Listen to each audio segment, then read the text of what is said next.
you know already everything about the envelopes and how to loop them, you can just skip to the next section. But a few words about what is envelope looping. So as you probably know, an envelope is usually composed of an attack phase, a decay phase until it reaches the sustain level, a sustain phase, and a release phase. What happens when you loop that? Basically, these phases, one after the other, are repeatedly applied to the target of the envelope, be it the amp or the filter, for instance. And yes, you're right, in a way that becomes an LFO, because it basically repeats over and over this shape, which in the LFO case is usually just a sine or a ramp or a square wave, but with the envelope, you can basically make your custom LFO with a shape that depends on the attack, decay, sustain, and release values that you put. So today we're gonna look at 3 different patches to recreate the sounds that you heard in the introduction. And I'm really excited about it. Oh my God, it's so cool. You can do so many things. Let's go. Okay, let's do this properly from scratch. Got an init patch here.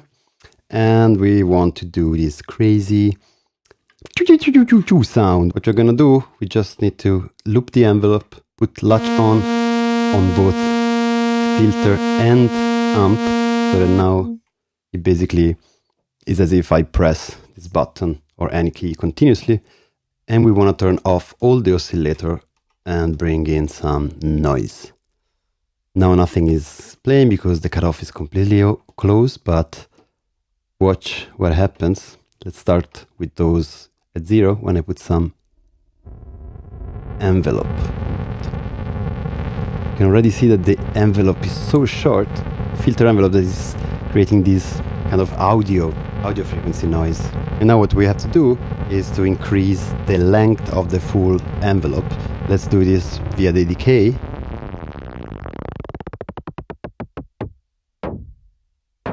What is happening now is that the subsequent is summing this value, and this value to make the full envelope length, and then is cycling back. So if I make the decay longer, then it's gonna take more time to loop.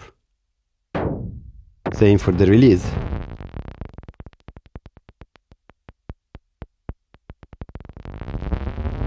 So I think this is a good example to illustrate how envelope looping work, and to exactly reproduce the sound that I played at the beginning. You basically increase this, but you also put a lot of resonance. Woo!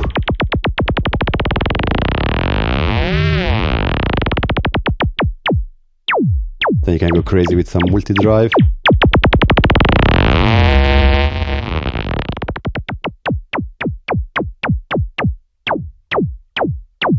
And if you play with the attack, you can see what I meant when I said that you have basically a custom LFO at your fingertips, because this is not something you can do with the regular LFO waveform. And of course, if you want, you can add some regular oscillator, remove the noise, and you have something like this.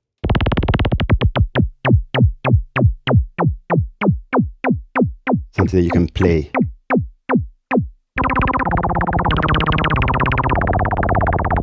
Cool. Okay, let's have a look at how to make the best analog kick I've ever heard. I'm tempted to sell my analog rhythm. This is crazy. Check this out. So, init patch, as usual. Then, believe it or not, you have to turn off all the oscillators, and we're just gonna play the envelope itself. And check this. Put latch on for the amp so that it plays all the time. Loop and latch on for the filter.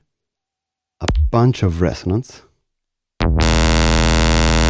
And now play with the 0 attack, 0 decay, and you play with the sustain and release only. This determines the fundamental frequency of your kick.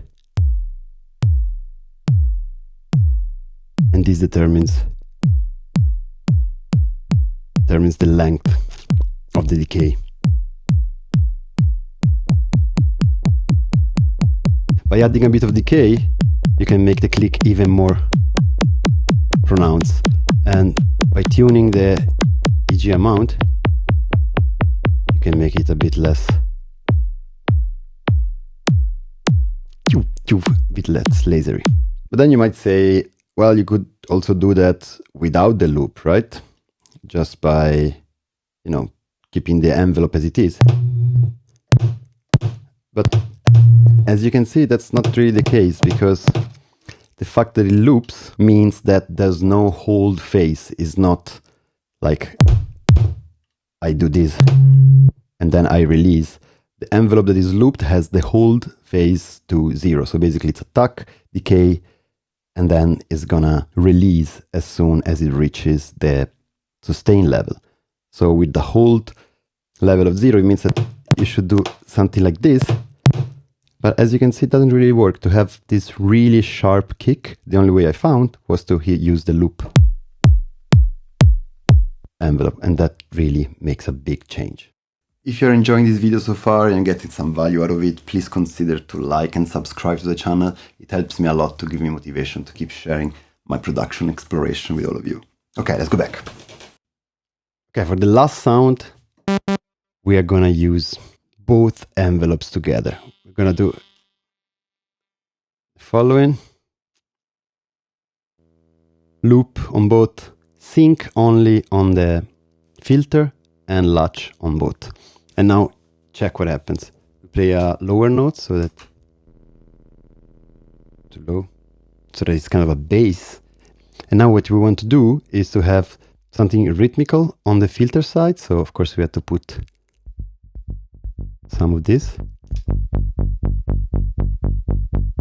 This is something rhythmical. We can also sync it to our project. So that, for instance, if I put a drum, okay, maybe this octave is better. This is just the filter envelope playing at the moment. And now we bring in the amp. You can sync it if you want, and you get something cool like this. I think the magic happens when you let it be free.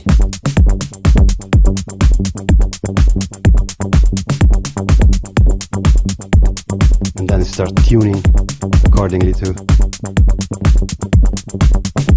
taste.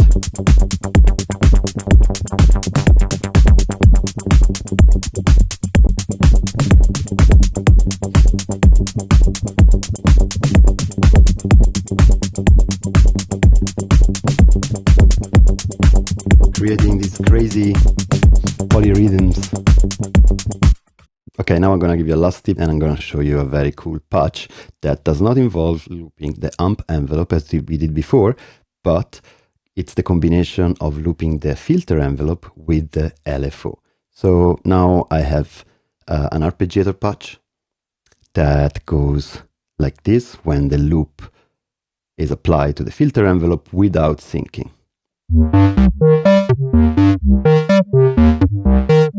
Already pretty cool, some kind of polyrhythmic thing. But then I mapped the LFO1 to the OSH2 wave with a bit of amount, and the filter amount to negative values, so that the LFO is also gonna close the envelope as is the filter envelope. And check it out. When I apply the LFO1, pretty polyrhythmic and cool. And check out when I add some drums, since everything is synced to my project. And the LFO is also synced. Maybe add some chords.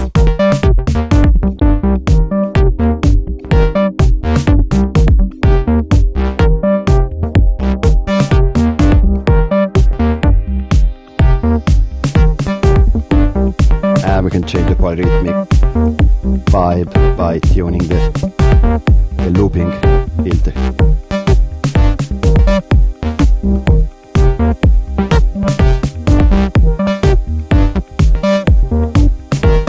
I'm also modulating the LFO rate, as you can see, through the LFO2, which is set to take its signal from the filter envelope itself. Pretty complex patch, but you can have a sense of how powerful and versatile this thing gets.